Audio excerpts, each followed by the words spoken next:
Mesdames et messieurs, bonsoir. Merci d'avoir choisi RTI1. Voici les grands titres de ce 20h. Le président du Niger, Mahamadou Issoufou, en visite d'amitié de travail de 24 heures à Abidjan, s'est entretenu avec son homologue ivoirien Alassane Ouattara. Les échanges ont eu lieu à la résidence du président Ouattara à Cocody. Ils ont évoqué la coopération entre leurs pays, coopération qu'ils envisagent de renforcer. Avant de quitter Abidjan ce samedi, le président Mahamadou Issoufou a échangé avec la communauté nigérienne vivant en Côte d'Ivoire pour s'imprégner de leurs préoccupations.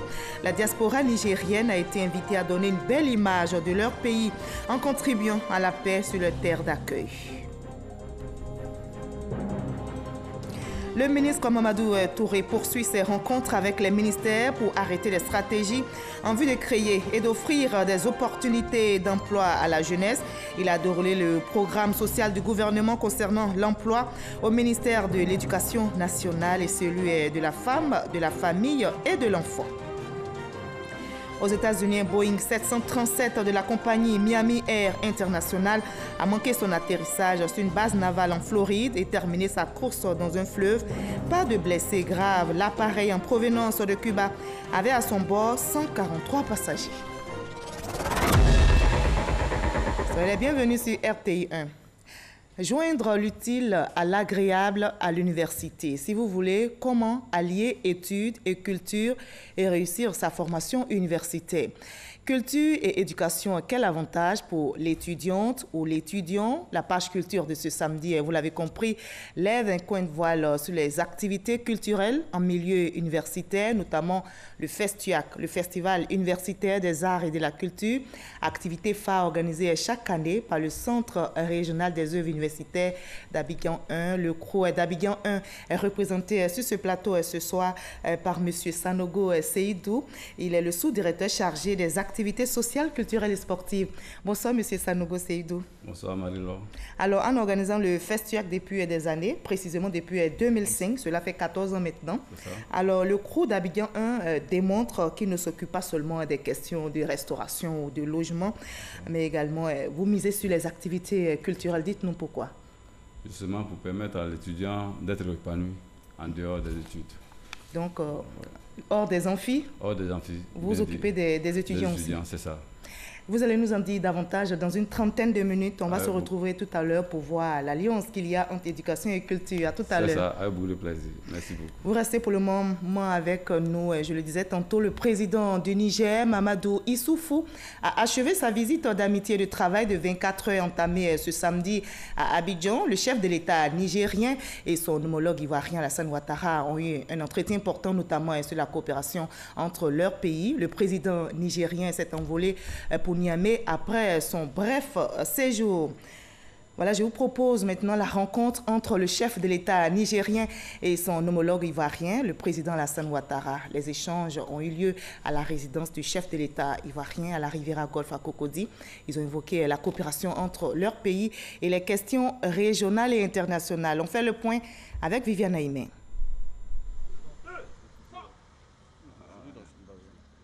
C'est à sa résidence de la Riviera Golfe à Cocody que le président de la République, Alassane Ouattara, a choisi de recevoir son hôte, le président du Niger, Mahamadou Issoufou, en visite d'amitié et de travail ce samedi 4 mai à Abidjan. Les deux chefs d'État se vouent une estime réciproque et partagent en commun une vision progressiste des grands défis sur le continent africain, désignés l'un et l'autre par l'Union africaine comme champions pour conduire la mise en œuvre des grandes initiatives de l'organisation panafricaine. Ainsi, le président Mahamadou Issoufou est le champion pour la zone de libre-échange continentale et le président Alassane Ouattara est le champion pour le suivi de la mise en œuvre de l'agenda 2063 de l'Union africaine.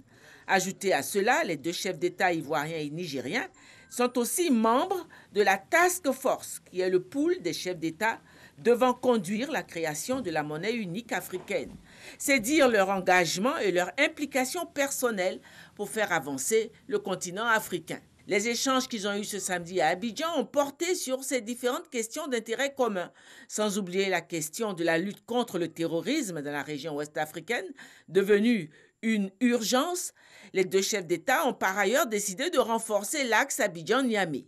Je me réjouis de cette visite qui vient renforcer les excellentes relations d'amitié et de fraternité qui existent entre la Côte d'Ivoire et le Niger depuis l'époque de nos premiers présidents, le président Amani Diori et le président Félix Houphouët-Boigny.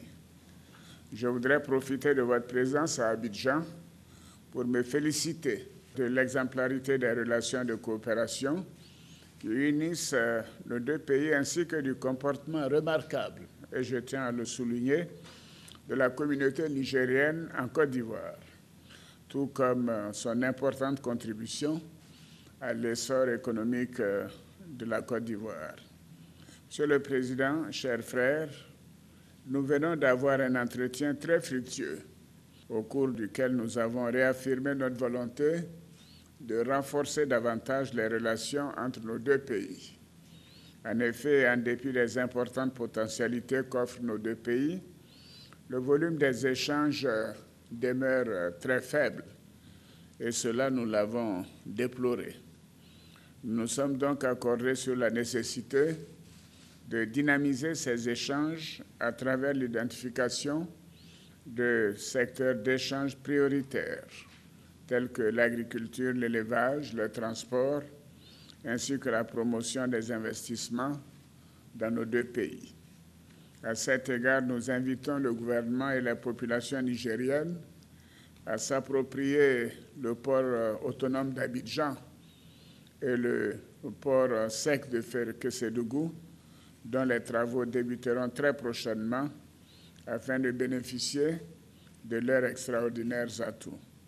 Enfin, nous avons décidé du renforcement de la coopération sécuritaire, notamment la lutte contre le terrorisme et la grande criminalité, et nous avons souhaité bénéficier de votre expérience et de la réussite de votre stratégie en la matière. La Côte d'Ivoire apportera son soutien à travers le déploiement en septembre 2019 d'un bataillon de 650 soldats au Mali, dans le cadre de la MINUSMA. Nous continuerons également de plaider pour un engagement plus fort des Nations Unies à travers une résolution sous chapitre 7 pour les interventions de la MINUSMA. Nous avons eu l'occasion d'insister sur ce point en décembre dernier lorsque j'ai présidé le Conseil de sécurité de l'ONU. Ma présence ici est un symbole fort de notre volonté commune de renforcer les relations d'amitié et de coopération qui sont vieilles de plusieurs décennies. Cela est illustré d'ailleurs à travers les actions que nous menons ensemble au sein des institutions d'intégration comme l'UEMOA, comme la CEDEAO, comme la SECNA, la CENSA de l'Union africaine. Monsieur le Président, je dois dire que votre contribution personnelle à la promotion de l'intégration au sein de ces différentes organisations est très appréciée. Je vous félicite pour votre leadership dans ce domaine. Nous avons évoqué les questions d'intégration, en particulier en rapport avec la zone de libre-échange continentale, et nous nous réjouissons de ce que les 22 ratifications nécessaires pour que l'accord de libre-échange continental entre en vigueur soient obtenues. Et donc, nous lancerons probablement au prochain sommet de Niamey de l'Union africaine la zone de libre-échange continentale. Et nous devons continuer à mettre l'accent sur les autres plans et programmes de l'agenda 2063 de l'Union africaine. Sur le plan bilatéral, Monsieur le Président, il est important qu'on dynamise la commission mixte et qu'on renforce nos échanges qui sont à un niveau très faible. En 2017, par exemple, le montant des exportations et des importations entre le Niger et la Côte d'Ivoire sont de 32 milliards pour les exportations donc de la Côte d'Ivoire vers le Niger et à peine 8 milliards pour les exportations du Niger en direction de la Côte d'Ivoire. Nous devons tout mettre en œuvre pour renforcer, développer ces échanges. Je voudrais aussi vous féliciter, Monsieur le Président, pour le rôle éminent que la Côte d'Ivoire joue au sein du Conseil de sécurité depuis 2018. Sur la période 2018-2019, vous êtes en train d'apporter une contribution très importante et surtout votre présence a permis de défendre les positions africaines au sein du Conseil de sécurité. Et je voudrais vous remercier pour le soutien que vous nous avez apporté par rapport à la candidature du Niger. D'abord, déjà, au sein de la CEDEAO, vous avez soutenu la candidature du Niger et au sein de l'Union africaine, vous avez fait la même chose afin que le Niger puisse occuper un poste de membre non permanent du Conseil de sécurité pour la période 2020-2021. Donc, on va succéder pratiquement à la Côte d'Ivoire. Merci beaucoup, Monsieur le Président, pour votre accueil. Merci. Au programme de cette visite d'amitié et de travail est aussi inscrite une rencontre du président Mahamadou Issoufou avec la communauté des ressortissants nigériens en Côte d'Ivoire. Et justement, le président nigérien s'est envolé pour Niamey après son bref séjour entamé ce samedi à Abidjan. Il a même rencontré, comme vous l'avez entendu, la communauté nigérienne vivant en Côte d'Ivoire pour s'imprégner de leurs préoccupations. La diaspora nigérienne a été invitée à donner une belle image de leur pays en contribuant à la paix sur leur terre d'accueil, la Côte d'Ivoire. Mama Traoré. Le Niger compte en Côte d'Ivoire des centaines de milliers de ressortissants. Ils exercent pour la plupart dans le secteur informel. À la faveur de la visite officielle effectuée ce samedi en Côte d'Ivoire, le président de la République du Niger a tenu à rencontrer ces Nigériens qui vivent depuis des décennies en Côte d'Ivoire. Question pour Mahamadou Issoufou de s'enquérir des conditions de vie de ses concitoyens en terre ivoirienne. Selon Abdou Djibo, président du Haut Conseil des Nigériens de Côte d'Ivoire, ils vivent en symbiose avec toutes les autres populations. Cependant, la diaspora nigérienne en Côte d'Ivoire, notamment les mineurs, reste confrontée à des difficultés d'identification. En répondant à cette préoccupation en langue haoussa, le chef de l'État nigérien rassure que des mesures seront prises par son gouvernement dans les prochains jours. Mahamadou Issoufou a également présenté à ses concitoyens le bilan de son programme de gouvernance, programme dont l'axe majeur repose sur la quête de l'autosuffisance alimentaire avec la mise en œuvre du plan des 3 N, à savoir les Nigériens nourrissent les Nigériens. À en croire le président nigérien, ce plan rencontre un franc succès dans les 8 régions du pays. Sur le plan politique, il a informé les Nigériens de Côte d'Ivoire de sa volonté de ne pas briguer un 3e mandat à la tête du Niger. Ces échanges fructueux et rassurants ont mis fin à la visite d'amitié et de travail de 24 heures du président Mahamadou Issoufou en Côte d'Ivoire, une visite qui aura permis de consolider les relations entre les 2 pays. C'est aux environs de 17 heures que le chef de l'État du Niger a quitté la Côte d'Ivoire. C'est un pari que veut gagner le ministère ivoirien de la promotion de la jeunesse et de l'emploi des jeunes. Créer et offrir des opportunités d'emploi à la jeunesse, le ministre Mamadou Touré mise sur la synergie des actions gouvernementales pour atteindre cet objectif qui fait partie du PSCOUV, le programme social du gouvernement. Il poursuit donc ses rencontres. La dernière a eu lieu avec le ministère de l'Éducation nationale et celui de la femme, de la famille et de l'enfant. Ahmed Traoré, Ouattara Amadou Walter pour le reportage. Le ministère de l'Éducation nationale, de l'enseignement technique et de la formation professionnelle et le ministère de la femme, de la famille et de l'enfant, 2 institutions liées aux problématiques de la jeunesse visitées par le ministre Mamadou Touré. Il s'est agi pour le ministre de la promotion de la jeunesse et de l'emploi des jeunes de présenter à ses collègues le programme social du gouvernement en faveur des jeunes. Le Premier ministre nous a instruit à l'effet de mettre en œuvre un dispositif qui devait permettre donc à près de 200 000 jeunes d'avoir des opportunités de stage, c'est-à-dire 150 000 stagiaires pour valider des diplômes et 54 000 stagiaires donc en stage pré-emploi. Nous avons exploré aussi ensemble l'insertion des jeunes diplômés qui sortent donc des centres de formation professionnelle. Au cours de cette rencontre, les ministres Kandia Kamara et Ramatali Bakayoko se sont engagés à soutenir ces projets du gouvernement en faveur de la jeunesse ivoirienne. Nous sommes très satisfaits de ce que nous venons d'entendre, de tout le dispositif qui est mis en place par le ministre de la promotion des jeunes et de l'emploi des jeunes, parce que c'est un dispositif concret avec des mesures concrètes qui vont adresser les questions qui se posent à nos jeunes que nous formons. Nous sommes dans l'axe 4 L'axe 4, c'est l'axe qui permet d'accroître l'emploi des jeunes, c'est-à-dire donc de donner un emploi décent et stable aux jeunes et des revenus. Et donc les activités génératrices de revenus vont être maximisées avec ce programme. Le programme social du gouvernement vise à renforcer l'action sociale en vue d'améliorer les conditions de vie des populations. Ce, à travers une diversité de secteurs sociaux dont l'électricité, l'emploi pour les jeunes, l'éducation, la santé, l'eau potable. Nous prenons la direction de Sikensi où les populations symbiosent avec les cadres de la région ont rendu hommage au président de la République pour ses actions de développement dans leur localité et dans l'Agnébitiassa précisément. Des membres du gouvernement et le président de l'Assemblée nationale y ont pris part. Mamadou Kwasi.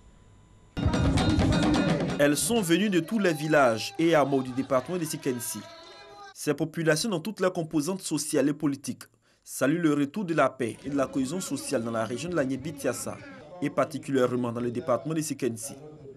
Ces populations ont chargé le président de l'Assemblée nationale et le ministre Kobenan Kwasi Adjoumani de transmettre au président de la République et au gouvernement leur gratitude pour ce climat de paix qui prévaut depuis quelques années dans leur département. Le peuple abidji est très observateur et très critique, mais sait reconnaître la vraie graine de l'ivraie. Et pour le peuple de Sikensi, la vraie graine, c'est bien Alassane Ouattara. C'est grâce à sa politique de développement que de nombreuses localités de notre région sont désenclavées aujourd'hui. D'autres ont été électrifiées, mais reconnaissons tous que notre région, qui est restée pendant longtemps en marge du développement, nécessite que nous y passions davantage. La ministre Kandia Kamsoko Kamara, présente à la rencontre, a rassuré la population de la construction des salles de classe et des collèges de proximité. Représentant le Premier ministre Amadou Gon Coulibaly, le ministre Kobenan Kwasi Adjoumani signifie aux populations de la poursuite de la politique de développement de la Côte d'Ivoire. Mais déjà, il invite les populations et surtout la chefferie traditionnelle à soutenir les efforts de paix entrepris par le président de la République, Alassane Ouattara. Nous devons renforcer nos liens, rester ensemble et soudés derrière cet objectif majeur qui nous concerne tous, le développement de notre pays. Nous devons faire attention aux discours qui divisent les Ivoiriens.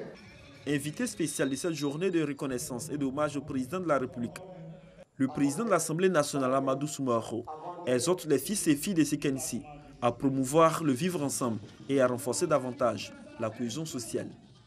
Le président Alassane Ouattara rêve d'une Côte d'Ivoire unie au-delà de notre diversité, mais surtout du vivre ensemble où toutes les populations ivoiriennes d'abord pensent qu'ils sont ivoiriens avant d'être bénis, avant d'être baoulés, avant d'être abidis. Message bien compris par ces populations.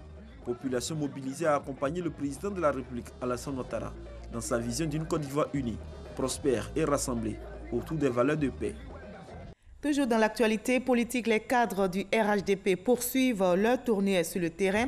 À Dabakala, dans le handball, le messager du rassemblement des oufouettistes pour la démocratie et la paix, Ali Coulibaly, a rencontré les populations. Il a lancé un appel à la paix et au rassemblement, comme nous le rapporte Kwadio Kwame. Tournée d'information, de sensibilisation et de remobilisation du RHDP dans le handball. Le messager du parti est allé à la rencontre des populations. Les habitants au terme du meeting. On va vous dire, j'ai terminé une mosquée, on va vous dire, j'ai pris un équipement de forage pour attirer le monde vers moi, alors que nous sommes là, à Dabakala, et je vais vous donner quelques chiffres. En 2011, alors que le président Alassane Ouattara prenait le pouvoir dans tout le département de Dabakala, il y avait 322 points d'eau. Et au 31 décembre 2018, il y a 603 points d'eau qui ont été faits grâce au président. président Alassane Ouattara. Ils vont vous dire que le courant, ça ne fait rien, ce n'est pas bon. Mais dites-leur qu'un autre nom de Dieu, c'est la lumière.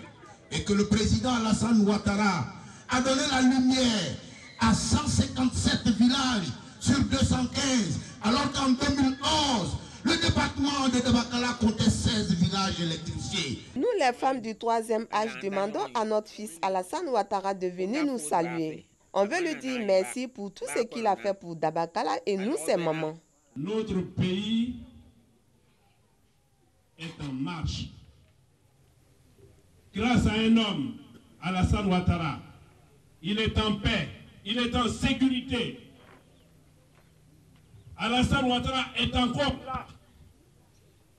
C'est un des vôtres. Si lui n'arrive pas à réaliser votre bonheur, je ne vois pas qui pourra le faire. En seulement 8 ans, la physionomie du département de Dabakala a changé du tout au tout. À Dabakala, le message du ministre de l'intégration africaine et des Ivoiriens de l'extérieur est bien accueilli par les participants à la rencontre. Une région de sillonne des hommes politiques. Le messager du RHDP exhorte les populations à toujours soutenir les actions de paix et de développement du président de la République. De leur côté, les militants du Front populaire ivoirien se sont retrouvés à Adzopé ce samedi matin pour célébrer la fête de la liberté. Le président du FPI, Pascal Affi-N'Guessan, a invité les militants de ce parti politique de se mobiliser pour les futures échéances électorales. Vous aurez les détails de cet événement dans nos prochains journaux. Ils sont aussi mobilisés, ils sont sur le front pour sauver des vies. Leur travail vient d'être reconnu à la face de la nation. 464 pompiers militaires ont vu leur galon arrosé suite au passage au grade supérieur. Un avancement des pompiers militaires qui s'inscrit dans le cadre de la loi de programmation militaire. Notre reporter Herman Guivet a suivi pour RTI 1 la traditionnelle cérémonie d'arrosage des galons des promus de l'année 2019. Ils sont 464 pompiers militaires pour cette année 2019, promus au grade supérieur. Et pour traduire en symbole cette promotion, l'arrosage de leur galon par le général de brigade, Kwame Ndri-Julien, chef d'état-major général des armées adjoints. Des promus félicités pour leur engagement au travail par le colonel Issa Sako, commandant du groupement des sapeurs-pompiers militaires. La session au grade supérieur est, il est vrai, le fruit d'un travail personnel. Mais il est aussi et surtout la volonté du chef. À tous les sapeurs-pompiers militaires, ce jour doit vous édifier et vous faire comprendre que seul le travail paye. Reconnaissance de l'ensemble des pompiers militaires, également exprimée au général de division Lassina Doumbia, chef d'état-major général des armées pour la promotion au grade supérieur, accordée aux 464 éléments de son personnel. En général, vous voudriez bien traduire à Monsieur le Général, chef d'état-major général des armées, toute notre reconnaissance et notre gratitude. Des promus qui n'ont pas manqué d'exprimer leur fierté et leur profonde gratitude à la hiérarchie des forces armées de Côte d'Ivoire. Améliorez vos connaissances, soyez disponibles, ayez toujours à cœur de donner le meilleur de vous-même, de donner aux GSPL toute la splendeur et toute la qualité que la population attend. Selon la tradition militaire, le galon du promu doit être arrosé par son supérieur hiérarchique afin d'engendrer d'autres promotions. Une promotion qui s'inscrit dans le cadre de la loi de programmation militaire qui fixe désormais la durée de passage d'un grade à un autre à 4 ans. Sauver ou périr, c'est la devise des sapeurs-pompiers militaires, une devise qu'ils assimilent bien. Hier, ils étaient à la tâche dans la commune du Plateau, précisément à la direction du contrôle financier où un incendie s'est déclaré dans l'après-midi. Les soldats du feu, vous allez le voir, sont venus à bout des flammes. On ne déplore aucune perte en vue humaine, mais les dégâts matériels sont importants. Une enquête est ouverte pour connaître l'origine du sinistre. Pierre Dipomelin, Issa Tchunayeo pour le témoignage. 11e étage de l'immeuble SMGL au Plateau, rue des Banques. Il est 16 h. La direction du contrôle financier est en proie aux flammes. Le feu est bientôt au 12e étage. On a senti la fumée Et les brûlettes sont des villes comme ça tombées sur nos bâches. Comme nous sommes au premier, et c'est là que nous sommes sortis de l'immeuble. Et de dehors, on a constaté qu'au 11e, il y avait le feu. Pas de perte en vie humaine. On note cependant d'importants dégâts. Les soldats du feu, alertés, sont arrivés à bout des flammes, non sans difficulté. Dans ce bâtiment, les colonnes sèches qui permettent de procéder à l'extinction ne fonctionnent pas. Non seulement ça, et deuxièmement, le désenfumage ne fonctionne pas. Donc l'escalier pour accéder au lieu du sinistre est enfumé. Donc on était obligé de fonctionner en mode dégradé. Nous avons établi des grosses lances par l'extérieur du bâtiment jusqu'au 10e étage et commencé un établissement du 10e pour attaquer la base du feu au 11e étage. L'origine de l'incendie est encore inconnue. L'enquête ouverte par les services de la police permettra de trouver des explications. La Côte d'Ivoire, malheureusement, vient de perdre l'un de ses fils, professeur Lemassou Fofana, a quitté le monde des vivants dans la nuit de vendredi à samedi des suites d'une maladie.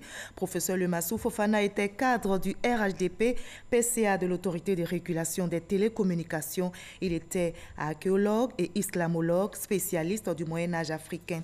Sa disparition est une grande perte pour sa famille politique et biologique. Autre mauvaise nouvelle, un autre grand homme de la Côte d'Ivoire s'en est allé, Maurice Serignoleba.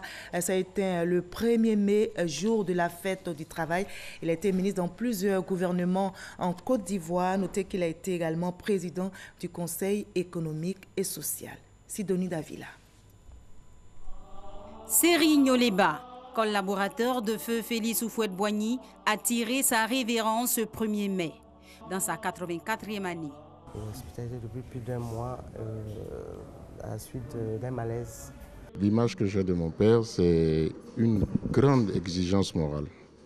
Un homme au cœur ouvert, toujours prêt pour nous, toujours prêt à nous aider, toujours prêt à nous entendre et nous écouter, mais qui exigeait de nous que nous ayons la capacité de pouvoir expliquer les choses, de dire les choses telles qu'elles sont. Grand commis de l'État, Maurice Serignoleba a occupé plusieurs postes. Pour avoir été le premier trésorier payeur général, on le surnommait l'argentier de l'État.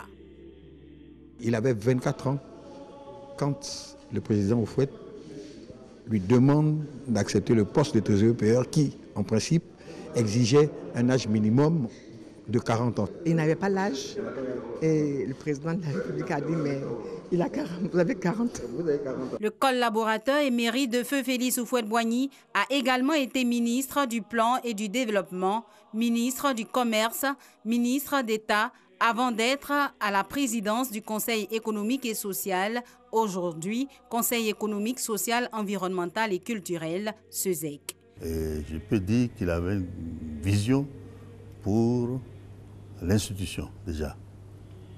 Faire en sorte que cette institution soit mieux connue que par le passé. Et que le social y ait sa place. Et sur le plan international, c'est un monsieur, n'est-ce pas, qui était animé d'une grande probité intellectuelle. Sportif et athlète de renom, il fut le tout premier président de la Fédération ivoirienne d'athlétisme. Depuis l'annonce de son décès, sa maison ne désemplit pas. Parents, amis et connaissances ne cessent d'apporter soutien et réconfort à la famille éplorée. Sa famille politique, le PDCI RDA, est également présente. Nous sommes sous le coup du choc. Malgré l'âge, Maurice Serignoleba était un grand militant du PDCI RDA. C'était un coup dur pour le PDCI. Nous sommes un parti ancien. Nous avons besoin de nos anciens. Car une famille qui n'a pas d'anciens, c'est une famille qui n'a pas d'avenir. Nous allons faire le point au président Rukuna Bédié et qui présente aussi ses condoléances. Natif de Debouo-Sibouo, dans la cité des Antilopes, Maurice Serignoleba est né le 11 juin 1935. Il devait souffler le 11 juin prochain sa 84e bougie. Voilà, ainsi va la vie avec ses peines et ses joies. Je vous propose de tourner maintenant cette page sombre de ce 20h en parlant maintenant culture.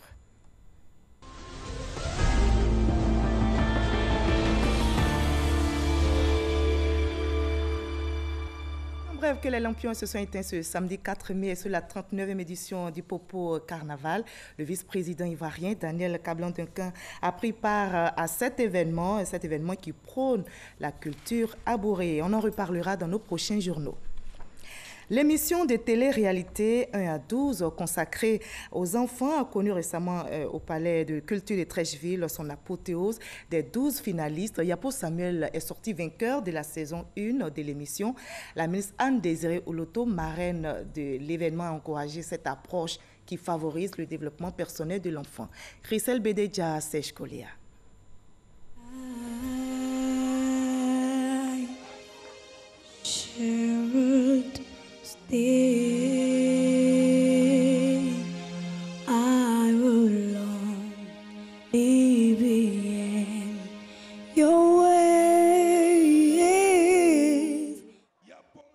Samuel Yapo, vainqueur de la saison 1 de l'émission de télé-réalité 1 à 12.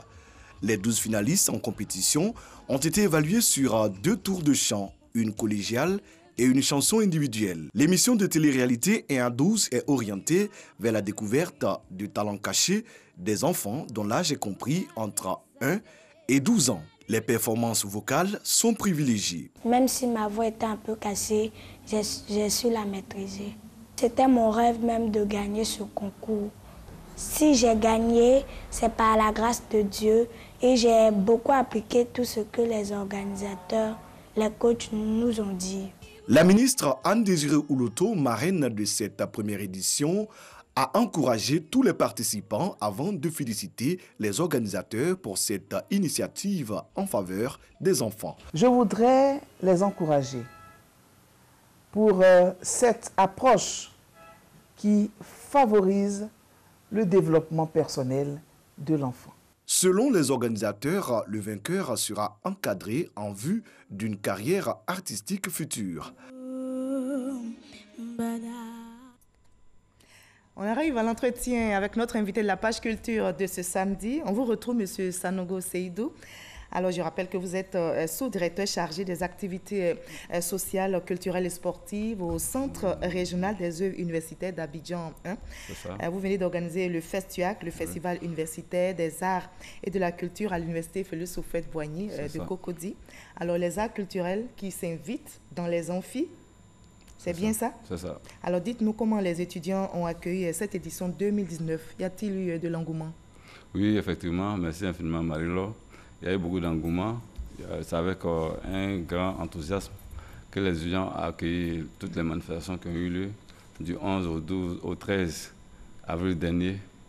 Le FESTUAC a regroupé tous les crews de Côte d'Ivoire.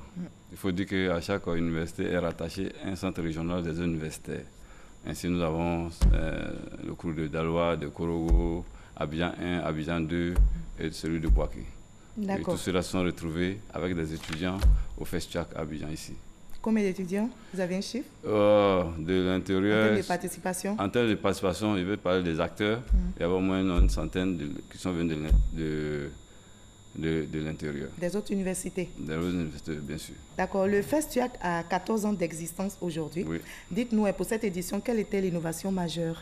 Oui, c'est 14 ans effectivement, mais il y a eu une petite interruption. Ce qui fait que cette année, c'était la 9e édition, il faut le dire. Et avec le management du directeur Blé Guirao, nous avons pensé à rendre ça un peu national.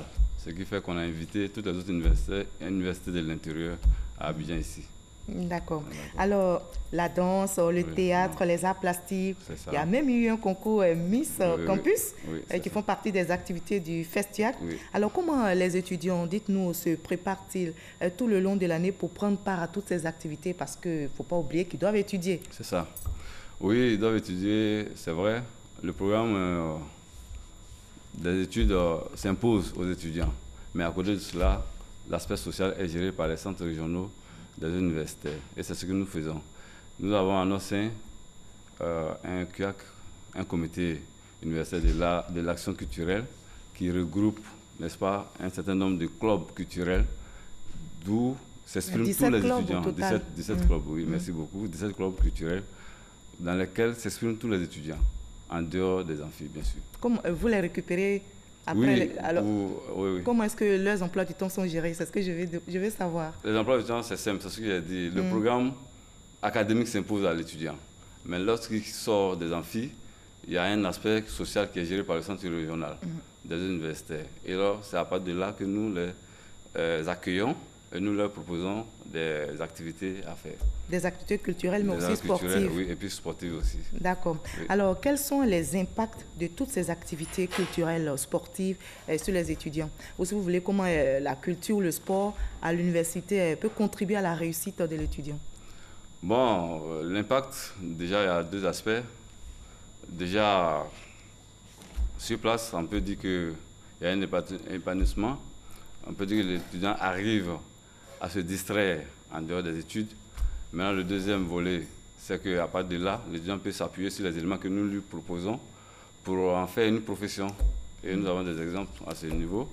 Quels sont les exemples? Par exemple, je crois qu'il y a le directeur Didier Bléou, qui est directeur de RTI 3, qui est en train de il y a Galawal qui est passé par là. Il y a Kadim aussi qui est passé par là. Quelles sont les activités qu'ils ont menées étant à l'université? Étant à l'université, ils étaient des étudiants, bien entendu, mais Kadim, par exemple, était à l'OUA, orchestre de l'université d'Abidjan.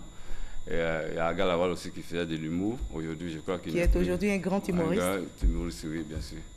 Voilà. D'accord. Alors, est-ce qu'il n'y a pas de risque que les étudiants puissent privilégier les activités culturelles au détriment de leurs études? Bon, Dieu merci, après 13 ans d'études, je pense que l'étudiant a conscience de ce qu'il a à faire, de ce qu'il va devenir demain.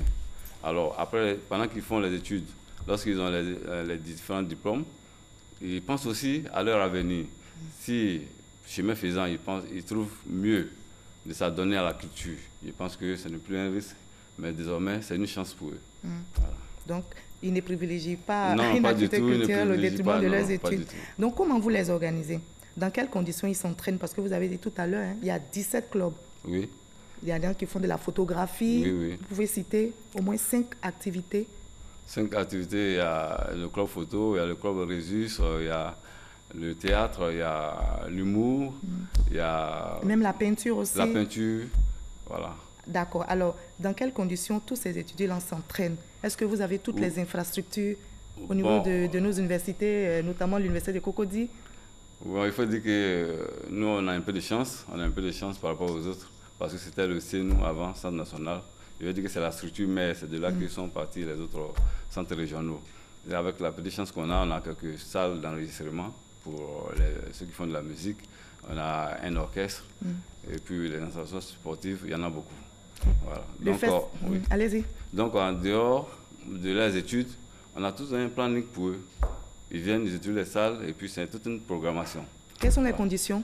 Les conditions pour faire partie, non, il faut être simplement étudiant, il faut avoir eu son bac, ou bien il faut être dans le système éducatif. Régulièrement inscrit. Régulièrement inscrit, ouais, c'est ça. Alors, que répondez-vous à tous ceux qui pensent que c'est une perte de temps pour les étudiants de s'adonner à ces activités, à ce type d'activités? Ils sont déjà à la sortie, bientôt ils vont travailler. Ils ont eu à faire peut-être des activités culturelles quand ils étaient au lycée ou au collège. Alors, pourquoi est-il encore important de s'adonner à ces activités-là et puis ne pas étudier uniquement? Bon, je pense que peut-être que quand on est très loin, de très loin, on voit de cette manière-là. Je veux dire, à l'école primaire ou bien au secondaire, c'était juste de l'amusement. Mais arrivé à l'université, l'étudiant reçoit de ses actes. Et il sait choisir ce qui est bon de ce qui n'est pas bon. À partir de là, lorsqu'on lui dit voilà la culture, bien voilà le sport, il faut t'adonner. Il n'y a pas de souci. Il regarde en fonction de ses aptitudes et de son temps libre.